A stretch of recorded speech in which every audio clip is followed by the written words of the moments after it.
The Wyoming wind cut through the valley like a blade, carrying with it the promise of another brutal winter. Garrett Boone pulled his coat tighter as he guided his horse through the knee-deep snow, the ranch buildings barely visible through the swirling white. 3 months.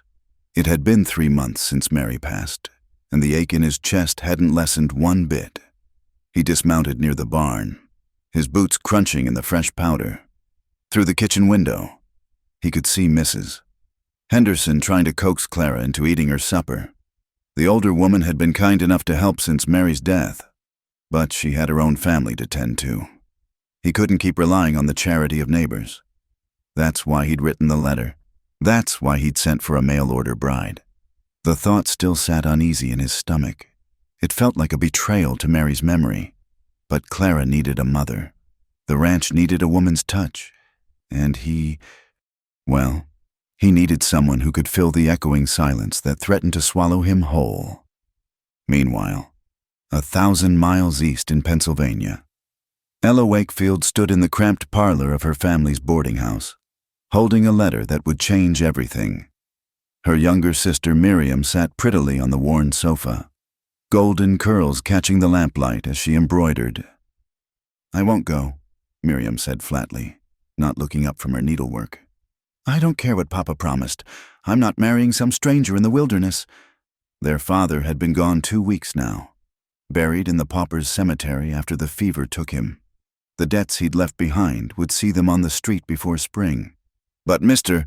Boone sent money for passage," their mother said weakly from her chair by the dying fire. "He's expecting you, Miriam. He chose you from your photograph." Ella watched her beautiful sister's jaw set stubbornly. She knew that look. Miriam was thinking of Thomas Fletcher, the banker's son who'd been calling on her despite his parents' disapproval. "Then send Ella," Miriam said carelessly. "In the photograph, you can barely see my face anyway. She's close enough in looks if he's not too particular." The words stung, as Miriam's words often did. Close enough. Not quite as pretty, not quite as accomplished, but close enough. Their mother's eyes darted between her daughters. "Ella, you couldn't, could you?" Ella looked at the letter again. A widower with a young daughter. A ranch in Wyoming territory. A new life far from the whispers about their father's debts. Far from watching Thomas Fletcher court her sister. Far from being the invisible daughter. "I'll go," she heard herself say. The journey west was like traveling to another world. First the train to Chicago, where the buildings scraped the sky and the noise never ceased. Then another train across the endless prairies, where the land stretched so wide it made her chest tight with a mixture of fear and wonder. Finally, a bone-rattling stagecoach through mountain passes that made her prayers more fervent than they'd been since childhood. During the long nights in way stations, Ella practiced what she would say. She would be honest. She would explain about Miriam, about the circumstances. Surely Mr. Boone would understand. He might be angry at first, but if she could just show him how useful she could be, how good she was with children. She touched the small photograph in her pocket, the one Miriam had sent to Mr. Boone, in the dim light and poor quality. You truly couldn't see the details clearly? Just a young woman in her Sunday best, hands folded, expression serious. It could have been either sister, but Ella knew the truth would come out the moment he saw her. Where Miriam was golden sunshine, Ella was autumn twilight. Where Miriam's features were delicate as china, Ella's were sturdy and plain. Where Miriam laughed like bells, Ella barely spoke above a whisper. The stagecoach lurched to a stop in Willow Creek on a gray afternoon that threatened snow. Ella climbed down on shaking legs, her traveling dress wrinkled beyond repair, her hair escaping from its pins despite her best efforts. And there he was. Garrett Boone was nothing like she'd imagined. Taller, broader, with shoulders that spoke of hard work and a face weathered by sun and sorrow. Dark hair curled beneath his hat, and his jaw was shadowed with several days' growth. But it was his eyes that caught her, gray as the winter sky and holding such profound sadness that her breath caught. He stepped forward, those gray eyes scanning her face, and she saw the exact moment he realized something was wrong. His expression, which had held a tentative hope, hardened into stone. "You're not her," he said flatly. "You're not the woman in the photograph." Ella's carefully rehearsed words died in her throat. "Mr. Boone, I can explain. Did you think I wouldn't notice?" His voice was low. Dangerous. "Did you think I was some fool who couldn't tell when he'd been tricked? Please, if you'll just let me—" "No." He turned away, running a hand through his hair. "Get back on the stage. There's one heading east in the morning." "Mr. Boone!" She reached for his arm, but he jerked away as if burned. "I said no. I didn't send for you. I sent for—" He stopped, jaw clenching. "Just go." The wind picked up, driving ice crystals against her cheeks. She had no money for a hotel, no money for a return ticket. The small amount her mother had scraped together had gone for food during the journey. "I have nowhere to go," she said quietly. He laughed, but there was no humor in it. "That's not my problem." A small figure appeared beside him, a little girl with his dark hair and her mother's blue eyes. Ella guessed. The child looked up at her with frank curiosity. "Are you my new mama?" Clara asked. The words hung in the frigid air. Garrett's face went white, then red. "Clara, get in the wagon." "But Papa—" "Now." The child's lower lip trembled, but she obeyed. Ella felt her heart break a little at the disappointment in those small shoulders. Garrett loaded her single trunk into the wagon bed with movements that spoke of barely controlled anger. They rode in silence through the gathering dusk. The only sounds, the creak of wheels and the wind singing through the canyon. The ranch, when it finally came into view, was both more and less than she'd expected.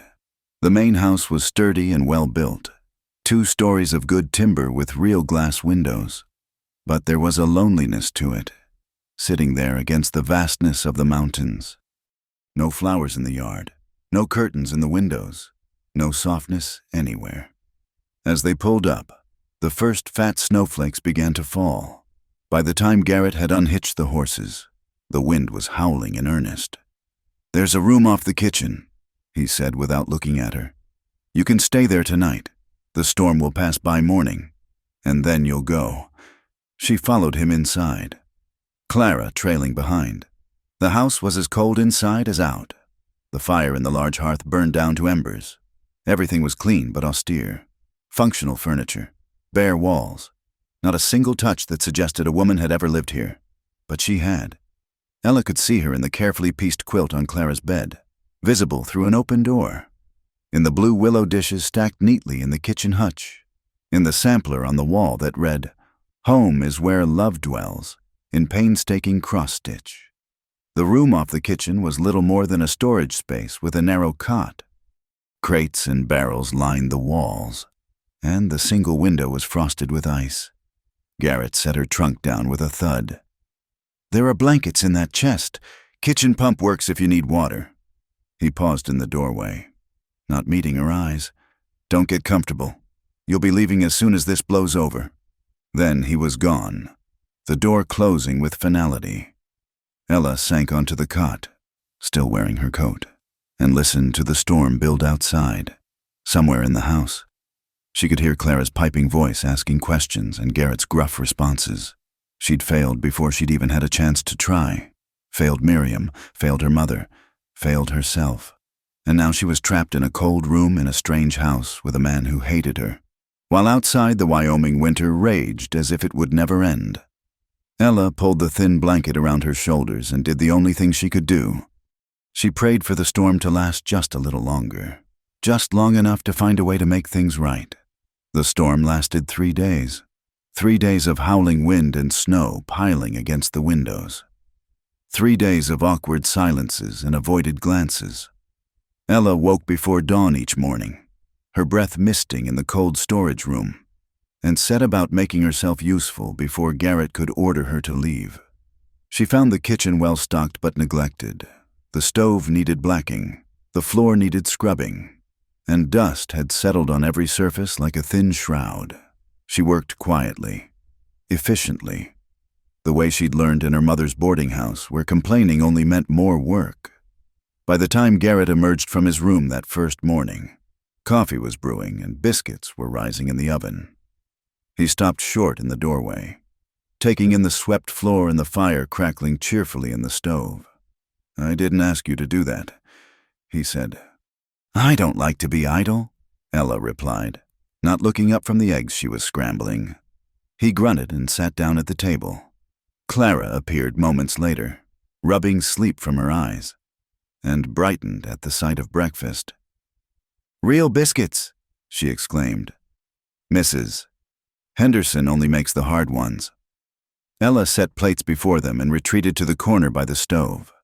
She'd learned to make herself small in her father's house, to take up as little space as possible. "Ain't you eating?" Clara asked. "Clara, mind your manners," Garrett said sharply. "But Papa, she made breakfast. Mama always said the cook should eat too." The mention of her mother cast a shadow over the table. Garrett's jaw tightened, and he pushed back from his half-finished meal. "I'll be in the barn," he said, and left without another word. Clara watched him go with sad eyes.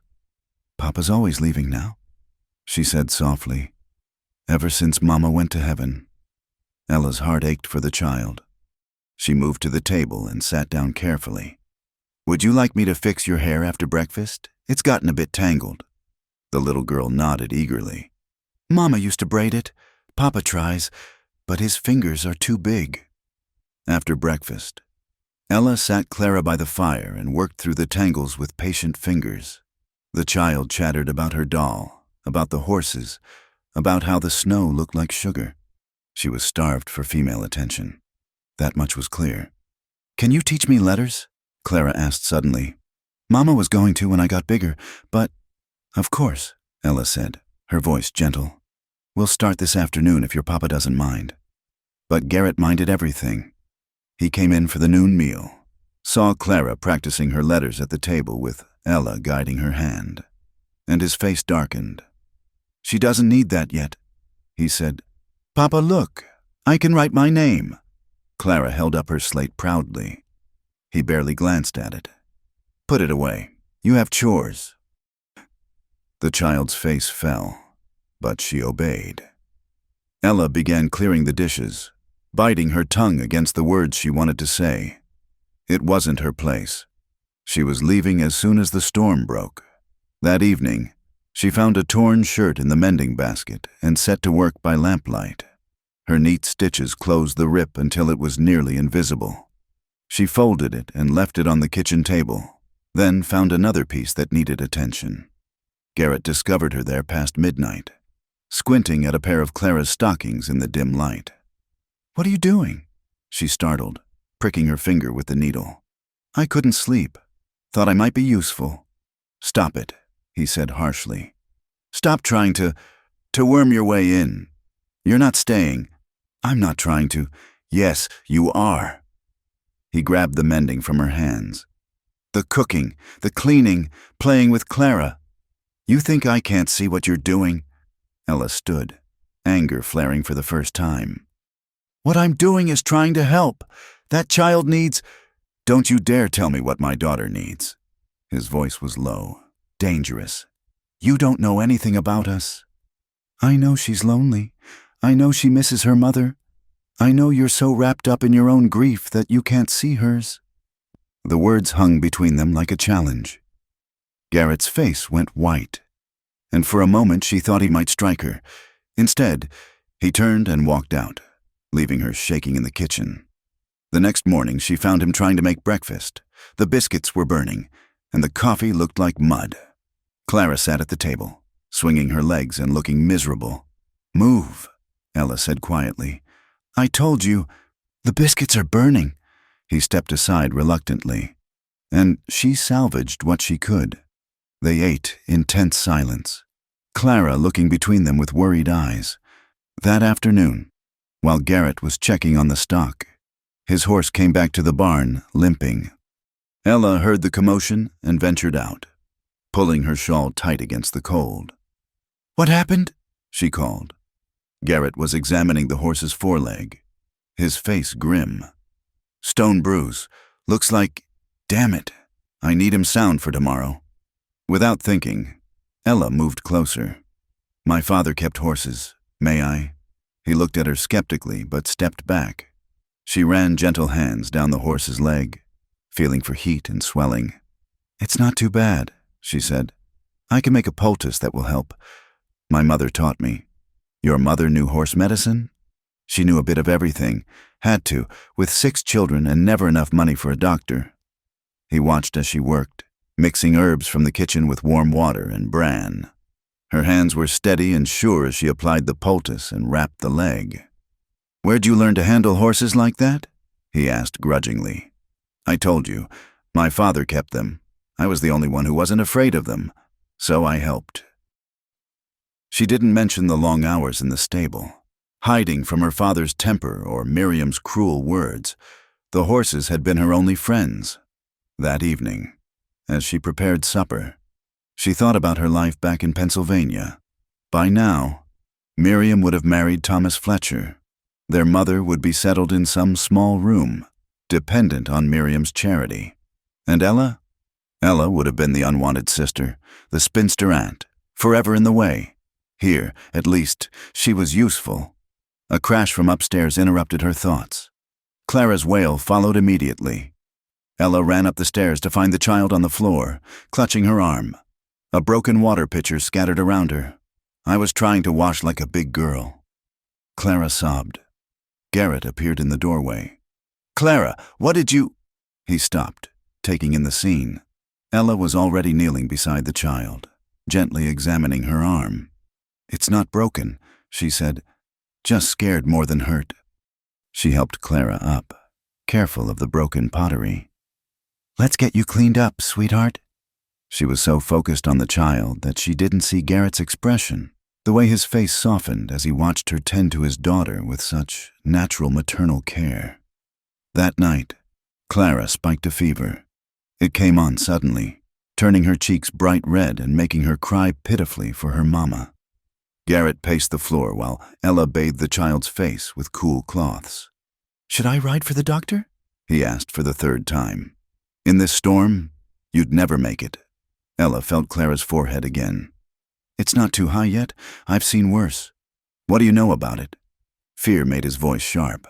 6 younger siblings, remember? And scarlet fever went through our street 2 winters ago. She didn't mention that she'd nursed half the neighborhood through it when the other women were too afraid to help. She sent Garrett for snow to cool the water and dug through her trunk for the small packet of willow bark she always carried. Her mother had taught her to be prepared for anything. Through the long night, she sat by Clara's bed, singing soft lullabies and cooling her fever. Garrett hovered nearby, useless and anxious. Around 3 a.m, the fever broke. Clara's breathing eased, and natural sleep took her. Ella slumped in the chair, exhausted. She felt Garrett's hand on her shoulder, warm and heavy. Thank you, he said roughly. She looked up at him, seeing the naked fear still in his eyes. She'll be fine. Children get fevers. It doesn't mean... She trailed off, understanding. His wife had died of fever. Of course he'd been terrified. He pulled his hand back as if burned. You should get some sleep. She nodded and stood on unsteady legs. At the door, she paused. She's strong. Your daughter. Like her father. He didn't answer, but she heard him pull the chair closer to Clara's bed, keeping watch. The next morning, Clara woke hungry and cheerful, as if nothing had happened. The storm had finally begun to weaken, and pale sunlight filtered through the windows. Garrett found Ella asleep at the kitchen table, her head pillowed on her arms. The mending basket sat beside her, every piece repaired. Fresh bread cooled on the counter, and soup simmered on the stove. He stood there for a long moment, watching her sleep. In the morning light, he could see the dark circles under her eyes, the work-worn hands, the simple goodness in her face that no photograph could capture. She stirred and lifted her head, blinking in confusion. Oh, I'm sorry, I didn't mean to. The storm's breaking, he said quietly. Roads should be clear by tomorrow. She nodded, understanding. Her time was up. She'd failed to convince him, failed to prove her worth. Tomorrow she'd be on the stage, heading east, back to nothing. "I'll be ready," she whispered. But as Garrett walked away, he wondered why those words made his chest tight with something that felt dangerously like regret. The morning of her departure dawned clear and bitter cold.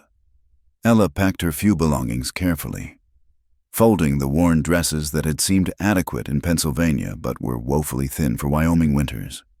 Clara watched from the doorway, her lower lip trembling. "Do you have to go?" the child asked. "Yes, sweetheart." Ella kept her voice steady, though her heart was breaking. "Your papa thinks it's best, but I don't want you to go. You make better biscuits than Mrs. Henderson, and you smell nice, and you don't get mad when I spill things." Ella knelt and pulled the girl into a hug. "You be good for your papa, you hear? Keep practicing your letters." Clara clung to her, and Ella had to gently disengage those small arms. She couldn't cry. "Not here, not now." Garrett had the wagon ready, his face set in stern lines.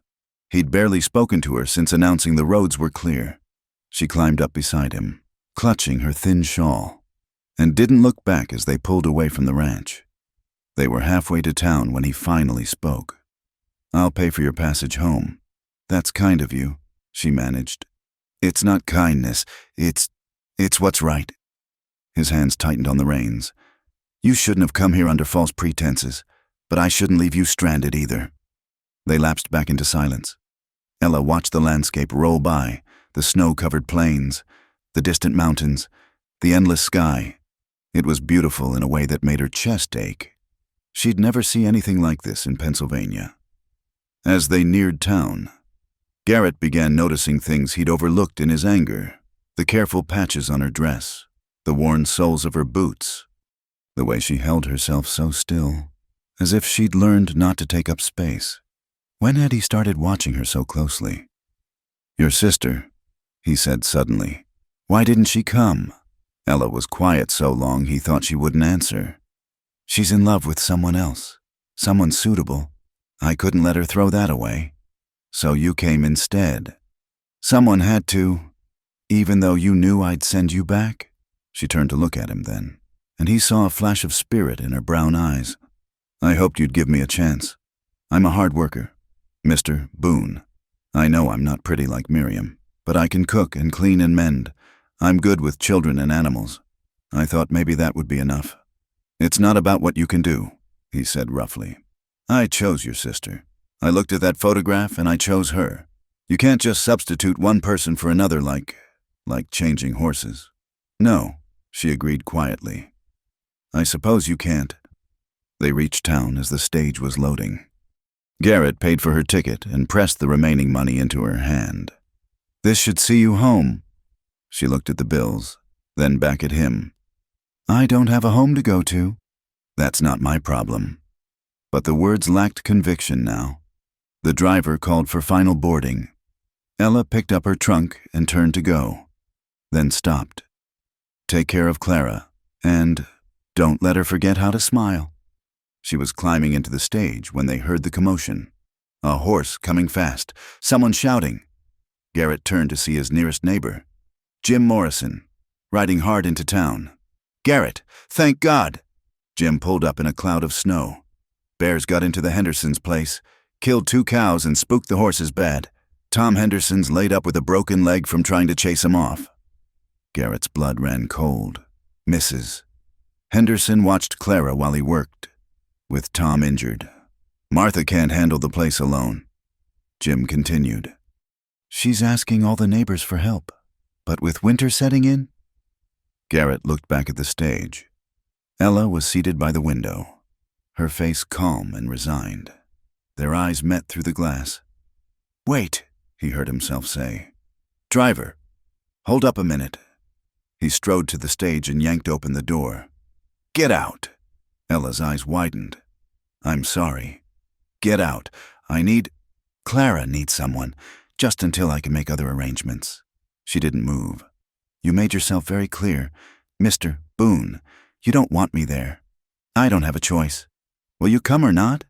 Pride warred with practicality in her face. If I come back, things need to be different. I won't be treated like a criminal for trying to help. Fine. And I sleep in the house. That storage room is freezing. He gritted his teeth. Fine. And you'll give me a chance. A real chance.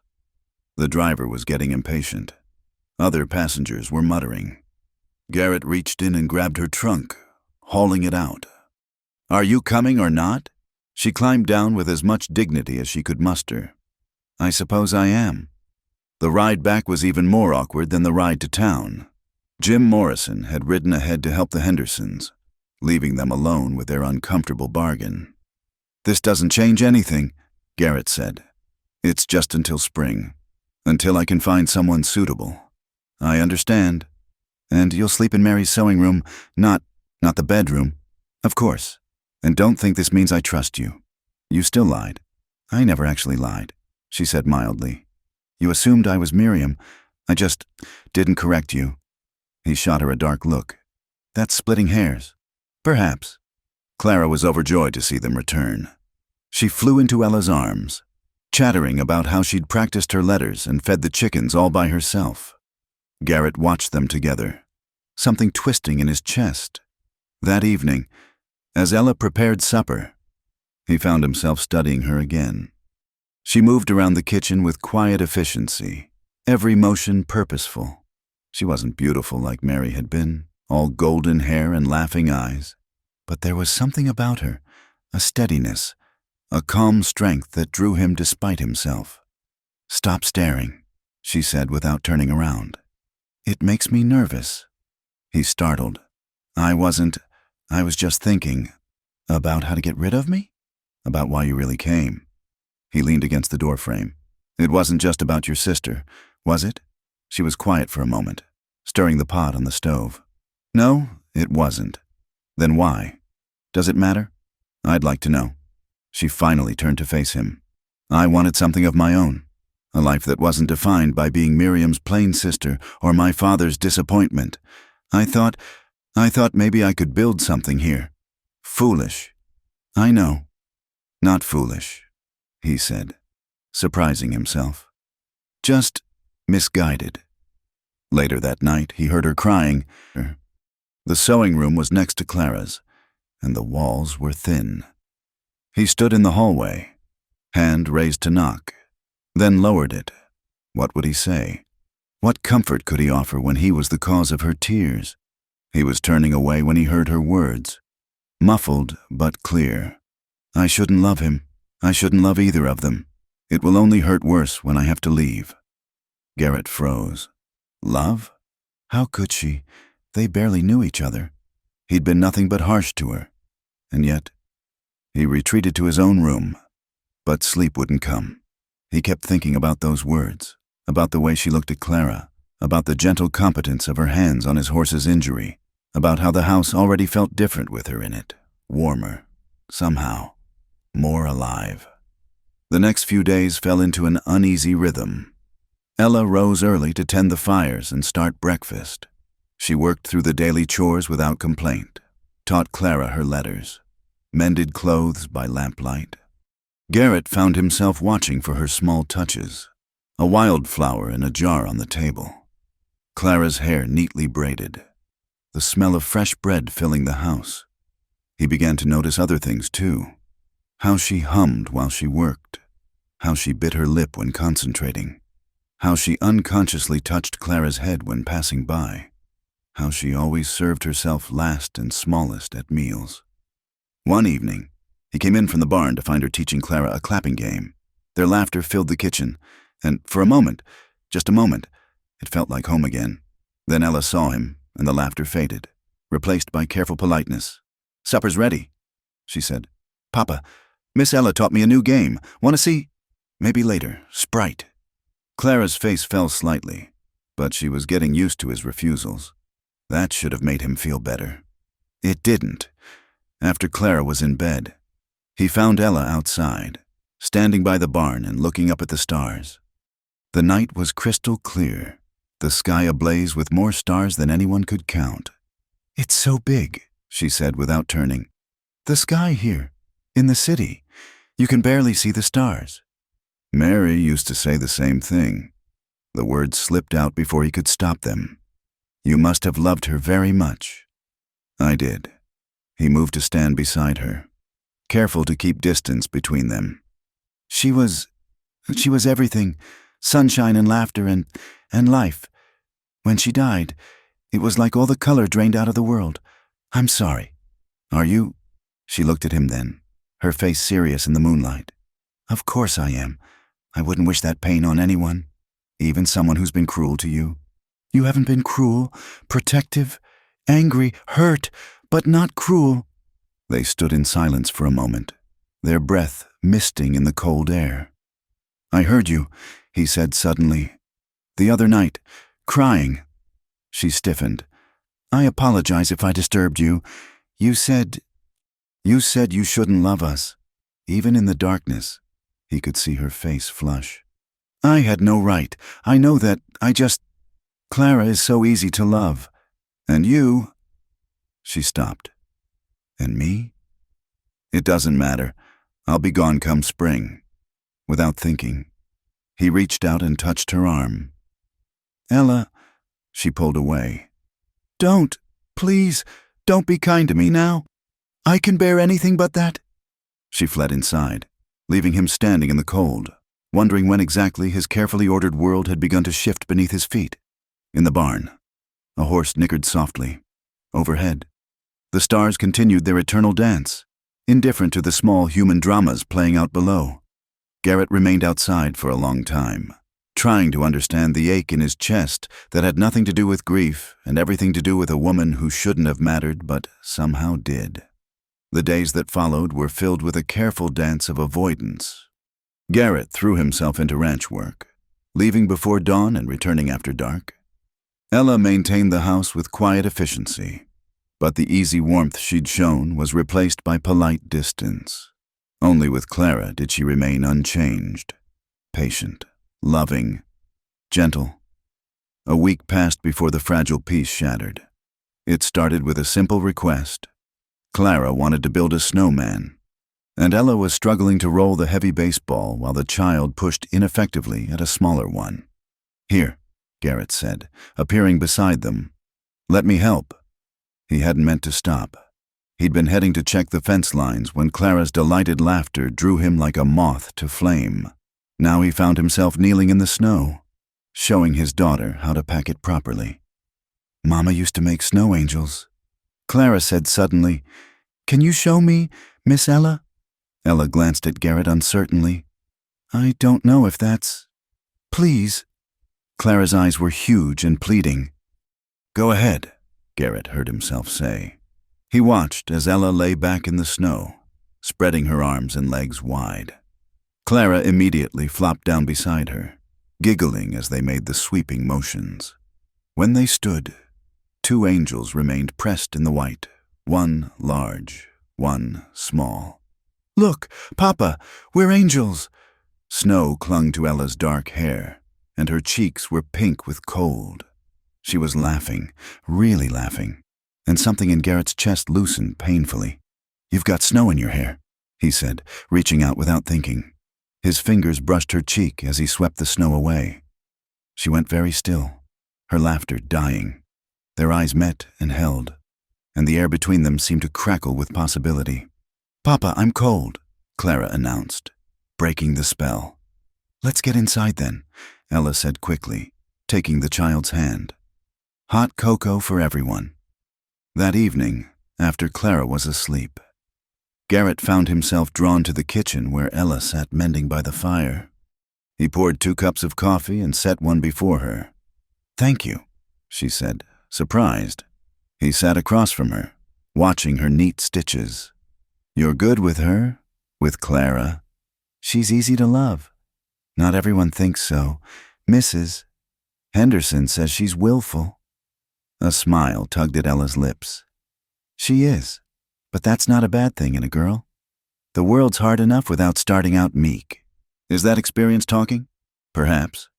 She set down her mending and picked up the coffee cup, wrapping her hands around its warmth. I was the obedient one, always trying to please everyone, to be useful enough to be noticed. Miriam was the pretty one, The charming one. I was just there. You're not just anything, he said roughly. She looked at him in surprise. Mr. Boone. Garrett, I think we're past formalities. Don't you? Garrett, she repeated softly. You don't have to be kind to me. I know this arrangement is temporary. Is it? The question escaped before he could stop it. She set down her cup carefully. You tell me. You're the one who's been counting days until spring. He couldn't deny it, but somewhere between her arrival and now, the counting had stopped. When had that happened? When she'd saved his horse? When she'd nursed Clara through the fever? When she'd stood in the starlight and forgiven his harshness? I don't know what I'm doing, he admitted. Mary's been gone 4 months, and I still reach for her in the morning. I still hear her laugh in Clara's voice. I look at you and I feel guilty because you're betraying her memory. Because I'm not. The words hung between them, raw and honest. Because I can go hours without thinking of her now. Because you're here and the house feels not the same, but alive again. And I don't know if that's wrong. Ella was quiet for a long moment. I don't think love is something that runs out. She finally said, loving someone new doesn't mean loving someone else less. The heart just grows. Speaking from experience? She met his eyes steadily. Yes. The fire crackled in the hearth. Outside, wind rattled the windows. Inside, something shifted between them. Subtle but undeniable. I should check the stock, Garrett said, standing abruptly. It's past 10 o'clock. Horses don't care about time. He fled to the barn, but the familiar smells of hay and horse couldn't calm his racing thoughts. He was attracted to her. More than attracted. He was beginning to care for her, and that terrified him more than any blizzard or bear attack ever could. The next few days, he tried to rebuild the walls between them, but Ella had a way of slipping past his defenses without trying. She'd hum while cooking, and he'd find himself lingering in the doorway to listen. She'd laugh at something Clara said, and his heart would skip. She'd brush past him in the narrow hallway, and his skin would burn for hours. One afternoon, he came in early from mending fences to find her teaching Clara to bake bread. They were both covered in flour, giggling as they kneaded the dough. The kitchen was warm and smelled like home. "Papa!" Clara cried. "Look, I'm making bread all by myself." "I can see that. Sprite, you've got more flour on you than in the bowl." "Miss Ella says that's how you know you're doing it right." He looked at Ella, who shrugged with a smile. "My mother's philosophy, a clean baker is a bad baker. Sound wisdom." He found himself smiling back. "Need help?" "You bake?" Ella asked, surprised. "No, but I can follow orders." "Then wash your hands. Mr. Boone, you're about to learn." They worked side by side, Ella guiding his hands in the proper kneading technique. Her touch was warm and sure, and when she laughed at his clumsy attempts, he felt young again. Clara chattered happily, flower in her dark hair, and for a perfect moment it felt like they were a real family. The spell broke when Clara said, "This is nice, like when Mama was here." Garrett's hand stilled. Ella stepped back quickly, the warmth leaving her eyes. "I should check the washing," she said. "Ella," but she was already gone. That night, he found her in Mary's sewing room, staring out the frost-covered window. She'd been crying. He could tell by the redness around her eyes. "I'm sorry about earlier," he said from the doorway. "You have nothing to apologize for. Clara shouldn't have said that about Mary. She's a child. She says what she feels." Ella turned to face him. "And she's not wrong. We were playing at being a family. It wasn't fair to her, or to Mary's memory." "Stop." He crossed the room in 2 strides, gripping her shoulders. "Stop deciding what I should feel. Stop apologizing for existing. Just stop." "Then what should I do?" Her voice was barely a whisper. "Tell me, Garrett, because I don't know how to be here without caring too much. I don't know how to keep my heart separate from my hands." He stared down at her, seeing the pain in her eyes, the longing she tried so hard to hide. His thumbs moved of their own accord, stroking along her collarbones through the fabric of her dress. "I dream about you," he said roughly. "Is that what you want to hear? I lie in bed and think about your laugh, your hands, the way you bite your lip when you're thinking. I watch you with Clara and imagine things I have no right to imagine. Garrett, I'm not a good man. Ella, a good man wouldn't want his wife's replacement. A good man wouldn't burn when you walk by. A good man wouldn't stand here wanting to kiss you so badly. It feels like dying." She reached up and touched his face, her palm soft against his stubbled cheek. "Then don't be a good man. Just be Garrett. That's enough." He broke. His mouth came down on hers, hungry and desperate. She made a small sound and melted against him, her hands fisting in his shirt. He kissed her like a drowning man seeking air, like a lost man finding home. When they finally broke apart, both were breathing hard. Ella's lips were swollen, her eyes dark with want. "This doesn't solve anything," she whispered. "I know. Come spring, I know."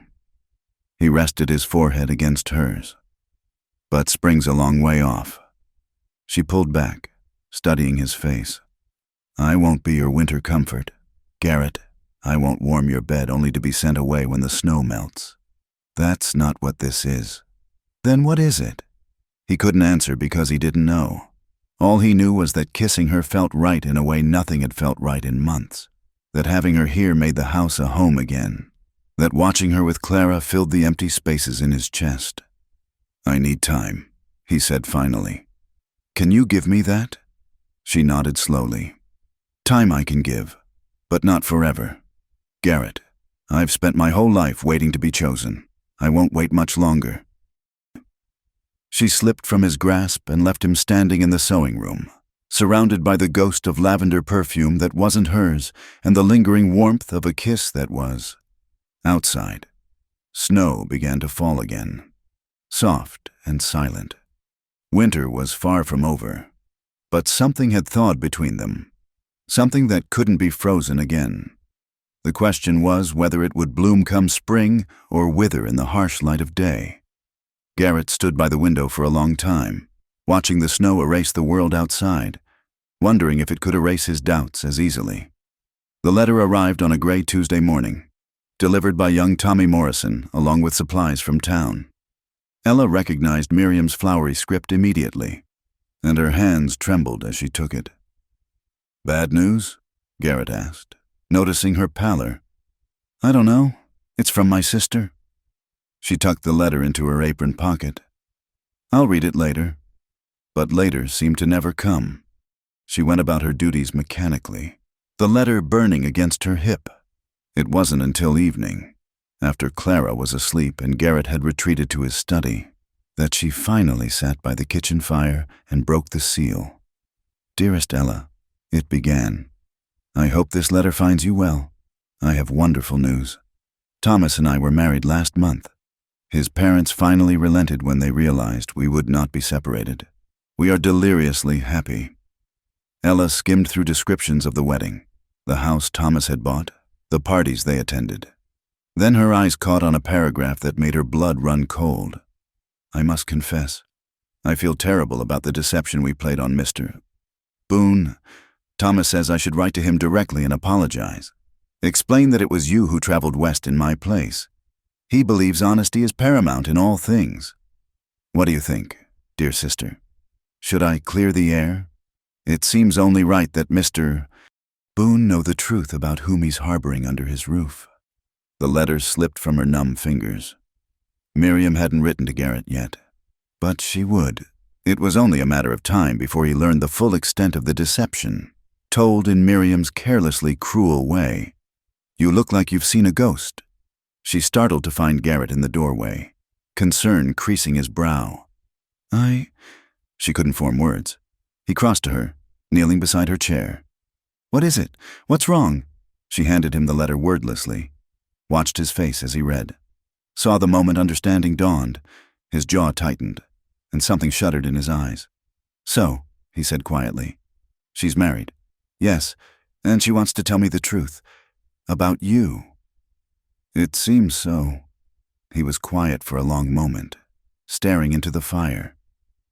Were you ever going to tell me the whole truth? I tried. That first day. You wouldn't listen. I mean after we... He gestured helplessly between them.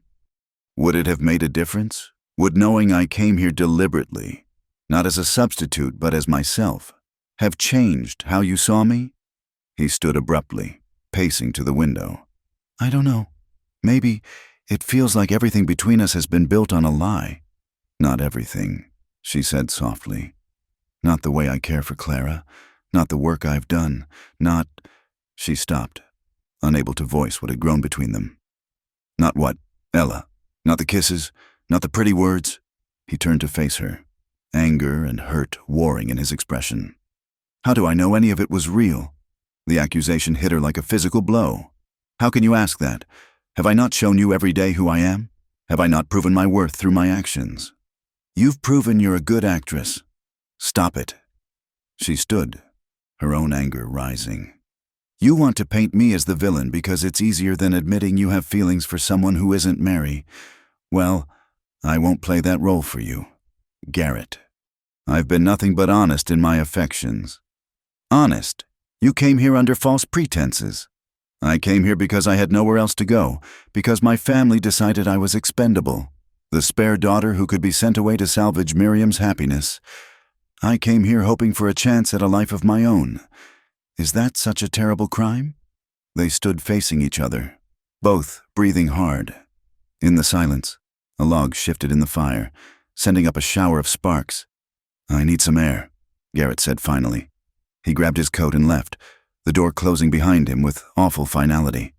Ella sank back into the chair, tears streaming down her face. She'd known this day would come, but she'd foolishly hoped. No, hope was for people like Miriam, who got everything they wanted. Not for plain, practical Ella, who was only ever good enough to clean up other people's messes. She was still sitting there when she heard voices outside.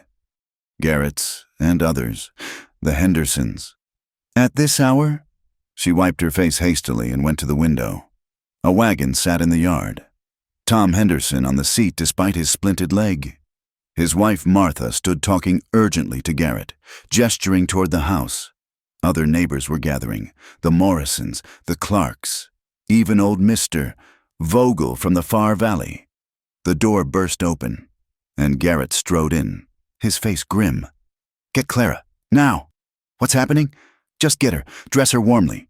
He was already gathering supplies, ammunition, food, blankets. Ella ran upstairs, her heart pounding. Clara whined sleepily as she bundled her into warm clothes. What's wrong, Miss Ella? I don't know. Sweetheart, your papa wants us to hurry. They came downstairs to find the kitchen full of neighbors. Martha Henderson took charge of Clara immediately, wrapping her in an additional blanket. Garrett, what's going on? Ella demanded. Renegade band, Tom Henderson said grimly. Hit the Baxter place 2 valleys over, burned them out. We got word they're heading this way. Indians? Someone whispered. No, Garrett said. White men, deserters from the cavalry, near as we can tell. They've been raiding isolated ranches all along the territory border. We're gathering the women and children at the Morrison place, Martha explained. It's the most defensible. The men will patrol the valley. I'm staying here, Ella said immediately. Like hell you are. Garrett snapped. This is my home too. I'm not leaving it. You'll do as you're told for once in your life. I know how to shoot. My father taught all of us after the war. When the soldiers came through, I can help. Ella, please, Martha said gently. Think of Clara. She needs you. That decided it. Ella knelt before the little girl. You be brave for Mrs. Henderson. You hear? I'll see you in the morning. You promise? I promise. She kissed Clara's forehead, then watched as Martha bundled her out to the wagon. Most of the women and children were already loaded up. Only Ella and 1 or 2 others remained. You should go with them, Garrett said once they were alone. We've established that I don't always do what I should. She moved to the cabinet where she knew he kept an old rifle. Is this loaded? Ella. Is it loaded, Garrett? He sighed. Yes, but if you're staying, you'll do exactly as I say. No heroics. They spent the night in tense vigilance.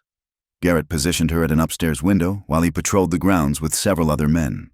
The hours crawled by, marked only by the occasional hoot of an owl or distant howl of a wolf.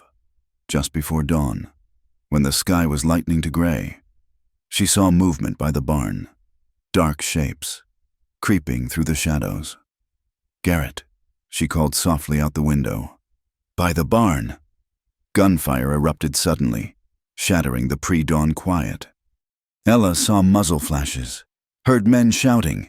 She raised the rifle, sighting down the barrel as her father had taught her, and fired at a figure trying to flank Garrett's position. The man went down with a cry.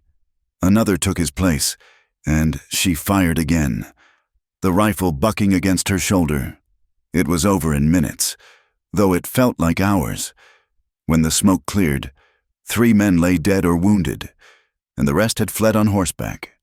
None of the defenders were seriously hurt, though Jim Morrison had a graze on his arm. Garrett found her still at the window, the rifle clutched in white-knuckled hands. It's over, he said gently. You can put it down now. She set the rifle aside with shaking hands. Is everyone? Everyone's fine. You did good, Ella, real good. The relief hit her all at once, and she swayed. He caught her, pulling her against his chest. I've got you, he murmured. I've got you. She clung to him, breathing in the scent of gunpowder and sweat and something essentially Garrett. They stood like that until the sun fully rose, painting the snow-covered valley in shades of pink and gold. I'm sorry, he said finally. About earlier, what I said. You were angry. I was scared. He pulled back to look at her. When I read that letter, all I could think was that you'd leave. Go back to your sister now that she's settled, and I can't lose anyone else. Ella, I can't. I'm not going anywhere. How can you be sure? Your family sent me away like an unwanted package. They made their choice. Now I'm making mine. She touched his face, feeling the stubble beneath her palm. I choose you, Garrett Boone. I choose Clara. I choose this life, hard as it is. If you'll have me. He turned his head, pressing a kiss to her palm. God help me, I'm starting to think I can't do without you. Only starting. A ghost of a smile crossed his face. Woman, you've turned my life upside down since the moment you arrived. You've made me feel things I thought were buried with Mary. You've made me want things I have no right to want. So yes, only starting. Because I have a feeling you'll be turning my world upside down for years to come. Is that a proposal, Mr. Boone? Maybe it is. Miss Wakefield. What would you say if it was? Before she could answer, they heard wagons approaching. The women and children were returning, now that the danger had passed. Soon the house would fill with neighbors and noise and Clara's excited chatter. But for this moment, in the golden morning light, it was just the two of them. 2 souls who had found each other through deception and pain, through loneliness and loss. It wasn't the love story either had imagined, but it was theirs. And that, Ella thought as Garrett kissed her softly, was enough, more than enough. The morning after the raid brought a new kind of reckoning. As neighbors departed and normalcy returned, the careful distance Garrett and Ella had maintained was gone, replaced by something raw and undeniable. They moved around each other with heightened awareness, hands brushing as they reached for the same things, eyes meeting and holding across the room. Clara, reunited with them, sensed the change with a child's intuition. Are you and Papa going to get married now? She asked Ella over breakfast. Ella nearly dropped the coffee pot. Garrett choked on his biscuit. Clara, he managed. That's not... Mrs. Morrison said you were sweet on each other. She said it was about time Papa stopped moping and made an honest woman of you. Mrs. Morrison talks too much, Garrett muttered. But Clara wasn't deterred. So are you, because I'd like it if you were my mama for real. Ella set down the coffee pot and knelt beside the child's chair. Would you really want that? More than anything. You're nice, and you smell good, and you don't get mad when I track mud inside. And Papa smiles when you're here. Ella glanced at Garrett, who was studying his plate intently. Well, that's something your Papa and I need to discuss. Can you discuss it now? Clara, enough, Garrett said. Finish your breakfast. But the seed was planted. The question hung in the air between them all day as they went about their chores. That evening, after Clara was asleep, they found themselves alone by the fire, the tension crackling between them. We should talk, Ella said finally, about Clara's question. Among other things, she set aside her mending. Garrett, what are we doing? This dance we're doing around each other, it's not fair to any of us. He was quiet for a long moment, staring into the flames. I know. Then tell me what you're thinking. Tell me what you want. I want... He stood abruptly, pacing to the window. I want to wake up beside you. I want to watch you teaching Clara to read. I want to build a life with you. But wanting and doing are different things. Why? Because I'm scared, he admitted, the words torn from him. Because the last woman I pledged myself to died in my arms. Because loving someone means risking that kind of loss again. Ella rose and went to him, placing a gentle hand on his back. Living means risking loss. Garrett, the only way to avoid pain is to avoid love altogether. Is that what you want? He turned to face her, his eyes tormented. I don't know how to do this again. With Mary, it was simple. We were young, untouched by grief. Now I know how quickly happiness can turn to ash. Then we'll be careful with our happiness. We'll treasure each day. She reached up to touch his face. I'm not asking for promises of forever, just for the chance to love you now. In this moment. Something broke in his expression. He pulled her against him, burying his face in her hair. God help me, Ella, I think I'm already in love with you. She held him tightly, feeling him shake with emotion. I love you too. I have for weeks now. He pulled back to look at her, wonder mixing with desire in his eyes. Say it again. I love you. Garrett Boone. He kissed her then, deep and desperate, backing her against the wall. His hands tangled in her hair, pins scattering across the floor. She responded with equal fervor, months of denied want pouring out between them. Ella, he groaned against her throat. We should stop. If we don't, then don't stop, she whispered.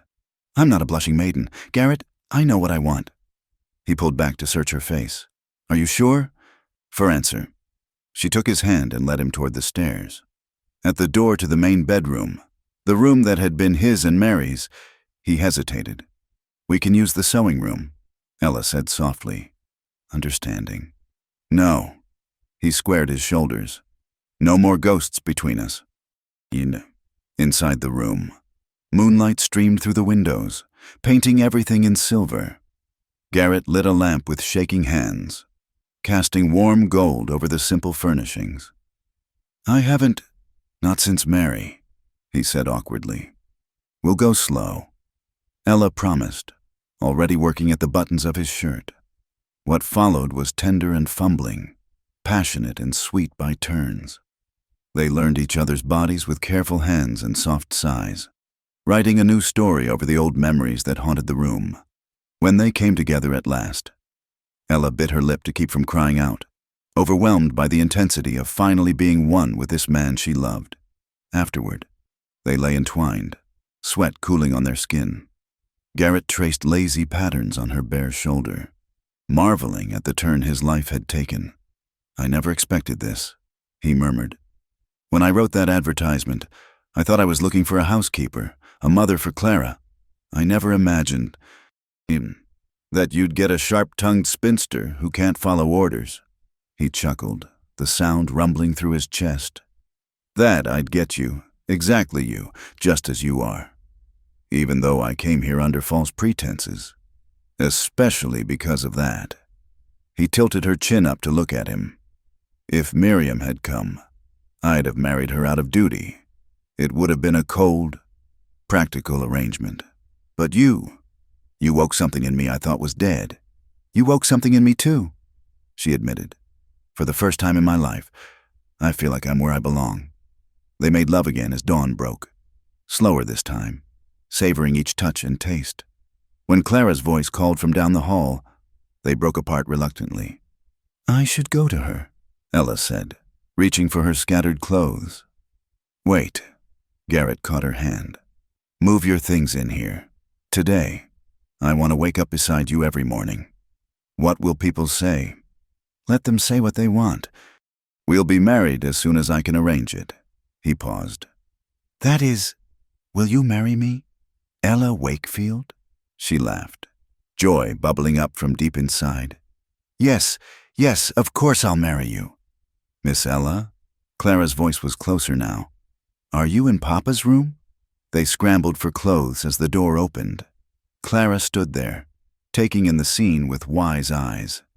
Does this mean you're getting married? She asked hopefully. Yes, Sprite, Garrett said, pulling on his shirt. If that's all right with you. Clara launched herself at them, hugging whatever parts she could reach. It's the best thing ever. Can I call you Mama now? Ella felt tears prick her eyes. If you'd like to. Mama. Clara tested the word, then beamed. I'm going to tell everyone. Can I tell Mrs. Morrison? She bet Mr. Morrison $2 this would happen. Maybe after breakfast, Garrett suggested, ruffling her hair. As Clara chattered excitedly about wedding plans and new dresses, Ella met Garrett's eyes over her head. He smiled at her, that rare, genuine smile that transformed his face, and she knew that whatever challenges lay ahead, they would face them together. Later that morning, as Ella moved her few belongings into the main bedroom, she found a small daguerreotype of Mary tucked in the drawer of the bedside table. She studied the pretty face, so different from her own. Thank you, she whispered to the image, for loving him first, for Clara, for making him the man who could love again. I'll take good care of them both, I promise. She placed the photograph gently back in the drawer, not hidden, but not displayed, the past acknowledged but not allowed to overshadow the present. Garrett found her there, sitting on the bed they'd shared, morning sunlight streaming around her. Second thoughts? Never. She held out her hand to him. Just making peace with all the pieces of our story. He took her hand, pulling her to her feet and into his arms. Our story's just beginning, Ella, and I can't wait to see how it unfolds. Outside, spring was still weeks away, but in the house that had been so cold and lonely, warmth had returned at last. It was a different warmth than before, not the echo of what was lost, but the bright promise of what was yet to be. And in the kitchen below, Clara sang happily as she set the table for three, the family she'd wished for finally complete. The stage station was crowded with travelers despite the bitter cold. Ella stood apart from the bustle, her single trunk at her feet, watching her breath mist in the frigid air. She'd been waiting 2 hours, but the eastbound stage was running late due to icy roads. She pulled her thin shawl tighter, trying not to think about the warm kitchen she'd left behind, about Clara's tears, about Garrett's stony silence as he'd driven her to town. He hadn't spoken a word the entire journey, hadn't helped her down from the wagon, hadn't even said goodbye, just set her trunk on the platform and driven away without a backward glance. Miss? You all right there? Miss? She looked up to find the station master peering at her with concern. Yes, thank you. Just cold. Stage should be along soon. Why don't you wait inside by the stove? She shook her head. If she went inside, she might lose her resolve, might turn around and beg Garrett to take her back, but after their confrontation that morning, after the things he'd said, she knew that door was closed. It had started with Miriam's letter being found by Clara. Innocent questions about why Aunt Miriam was apologizing for sending Ella instead. Garrett's face when he realized Clara knew the truth, that everyone would soon know. The careful walls they'd built their fragile happiness on had crumbled in minutes. You've made me a fool, he'd said, his voice deadly quiet. The whole valley will know I was deceived, that I took my wife's substitute to my bed. Garrett, please, No, I was willing to overlook it when it was private. But now my daughter knows her new mother is a liar. Now everyone will know. I won't have it. Ella, I won't." The words had cut deeper than any blade. She'd packed in silence while Clara sobbed and begged, while Garrett stood rigid as stone. Love, it seemed, wasn't enough to overcome wounded pride. "That the Wakefield woman?" Ella's head snapped up. Two men were staring at her from across the platform, and she recognized them from town, Frank Dalton and his brother Pete, troublemakers both. "Yeah, that's her," Pete said, not bothering to lower his voice. "Garrett Boone's casting her off. Heard she tricked him. Came out here pretending to be her prettier sister. Can't blame a woman for trying." Frank leered. "Though if Boone don't want her, maybe someone else might take a turn." Ella kept her eyes fixed straight ahead, her heart pounding. The brothers moved closer, bringing with them the stench of whiskey and unwashed bodies. "Hey there, sweetheart. Heard you're looking for a new situation. We might have some work for you." "Please leave me alone," she said quietly. "Now that ain't friendly. Here we are, trying to be neighborly. The lady asked you to step back." The voice cut through the cold air like a whip.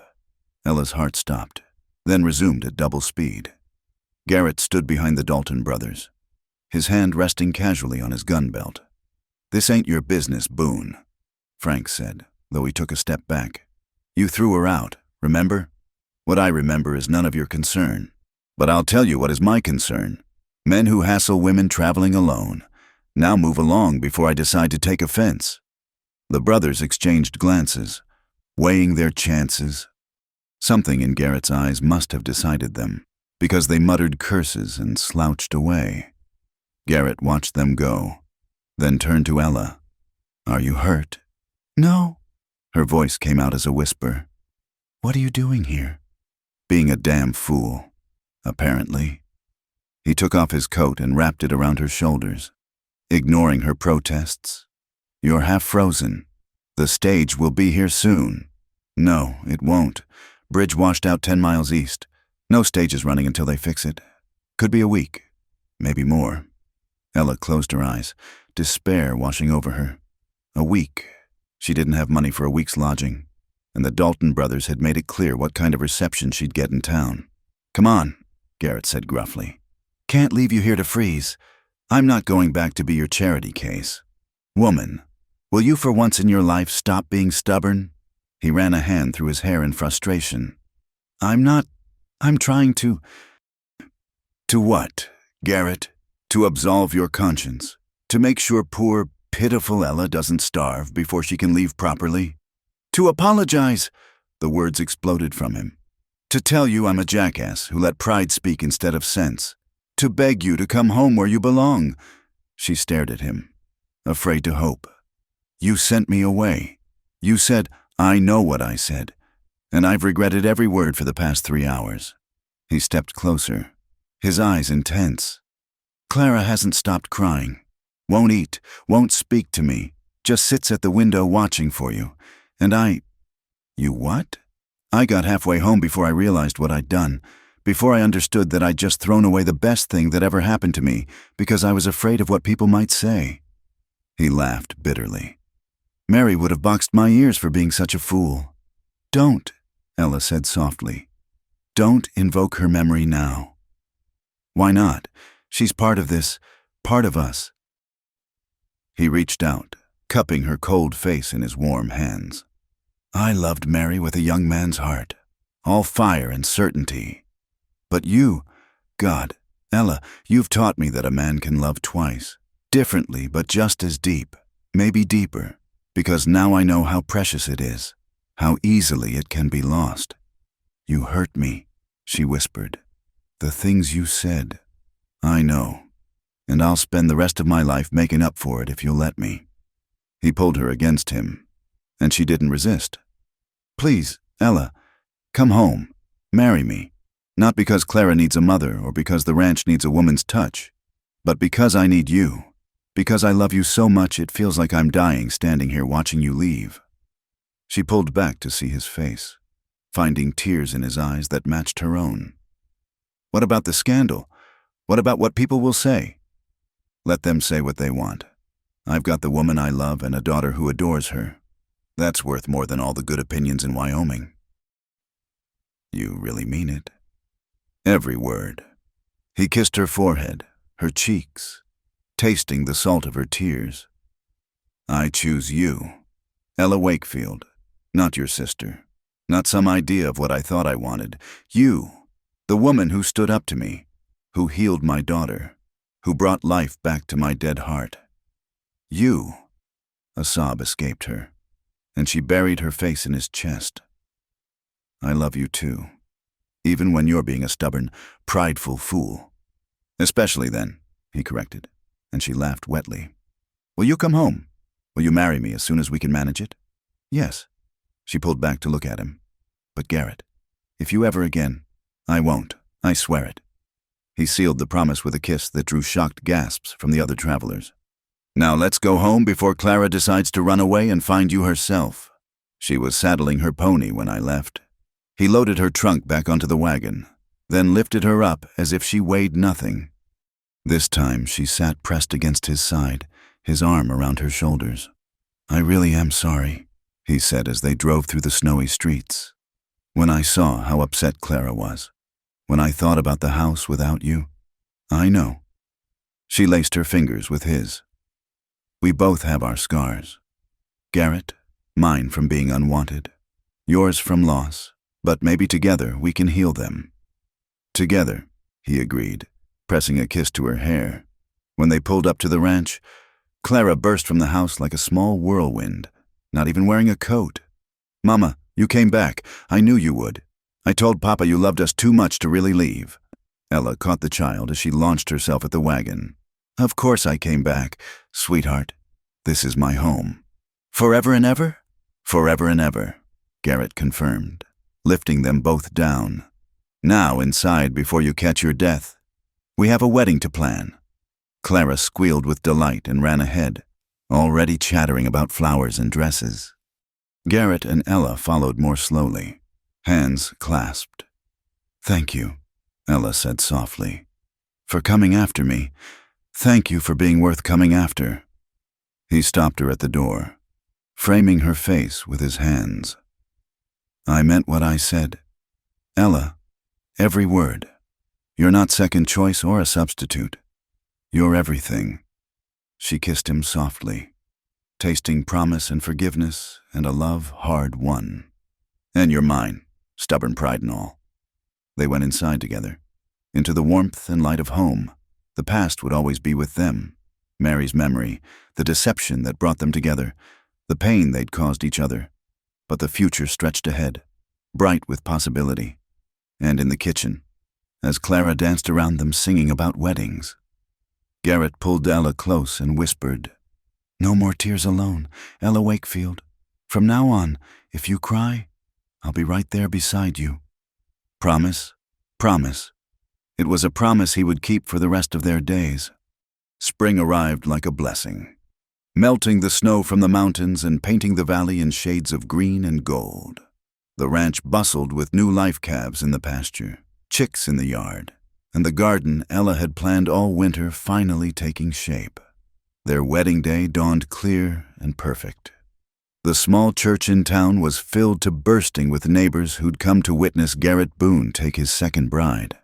If anyone remembered the scandal of the previous winter, they kept it to themselves. The community had seen how Ella had stood with them against the raiders, how she'd transformed the Boone household, how she'd brought smiles back to Garrett and Clara's faces. Ella wore her mother's wedding dress, altered to fit and freshened with new lace. Clara, serving as her flower girl, practically glowed with happiness in a new blue dress that matched her eyes. Garrett waited at the altar, his face soft with emotion as he watched them approach. Dearly beloved, Reverend Morrison began, we are gathered here today to witness something precious, not just a union of two people, but the blessing of a family already formed by love and tested by trial. The ceremony was simple, the vows traditional, but the emotion behind them was anything but ordinary. When Garrett promised to love, honor, and cherish His voice broke slightly. When Ella pledged herself to him, tears ran freely down her cheeks. "I now pronounce you man and wife," the Reverend declared. "You may kiss your bride." Garrett cupped her face tenderly. "No more tears," he whispered, echoing his promise from months before, then kissed her as the congregation erupted in celebration. The reception was held at the ranch, tables set up in the yard to accommodate everyone. Martha Henderson had organized the food, and even the Dalton brothers, properly chastened and sober, had come to pay their respects. Music filled the air as couples danced on boards laid over the grass. "May I have this dance, Mrs. Boone?" Garrett asked formally, extending his hand. "You may, Mr. Boone," Ella replied, dropping into a curtsy. They swayed together as the fiddler played a slow waltz. Around them, their community celebrated. But for Garrett and Ella, the world had narrowed to just the two of them. "Do you remember?" he murmured in her ear. "That first night you arrived? I was so angry, so certain you'd ruined everything. And now I thank God for sending me exactly who I needed, even if I was too stubborn to see it. Mama, Papa, look what I found." Clara ran up, clutching a letter. "It was with the wedding gifts."